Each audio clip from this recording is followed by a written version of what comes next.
Hello sir and madams, welcome to my channel. কেমন আছো তোমরা সবাই? আশা করি তোমরা সবাই আছো ভালো। তো গাইস, তোমরা কী ভাবছো এত রেডি শেডি হয়ে আমরা যাচ্ছি কোথায়? ভাই আজকে তো যাচ্ছি মেলাতে। তো ভাই আমি একটা জিনিস দেখে অবাক হয়েছিলাম, মানে ভাই দেখো, তোমরা দরজা খুলে দেখি বাইরে পুরো একদম অন্ধকার। তারপরে ভাই একটা লাইটই জ্বলছিল, পুরো অন্ধকার ছিল। তারপরে আমি পরিবেশকে আলোকিত করে গেটটা দিয়ে একদম হাঁটতে হাঁটতে চলে গেলাম মেন রাস্তায়। আর মেন রাস্তায় আসার পরে একটা সমস্যায় পড়ে গিয়েছিলাম ভাই। সমস্যাটা হলো ভাই, আমরা অটোই পাচ্ছিলাম না, কোনো অটো আসছিল না সেই টাইমটায়। তারপরে আমাদের অটোর উদ্দেশ্যে যেতে হলো, অ্যান্ড অটোয় বসে ভাই অটো কাকা অটো পুরো চালিয়ে একদম চলে গেল কালীগঞ্জে। তো আমরা এসেছি বিশেষ করে কালীগঞ্জের মেলায়। তো কালীগঞ্জের মেলার গেটটা তো আলাদাই ছিল ভাই। তারপরে যেরকম নর্মাল মেলা হয় সেরকমই ছিল, বাইরের দিকে বাদাম ভাজা নিমকি ভাজা সব বসেছিল।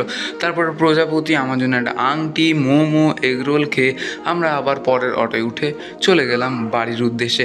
কারণ দেখো ভাই, আমরা অতটা ছোটো নেই যে কিছু কিনবো খেলনা বাগেরা। তো তারপরে হাঁটতে হাঁটতে চলে গেলাম বাড়িতে। তো আজকের মিনি ব্লগটা এই পর্যন্ত। যদি তোমাদের ভালো লাগে তাহলে কিন্তু হাতুড়িটা বার করে সাবস্ক্রাইব বাটন একদম ঠুকিয়ে দাও।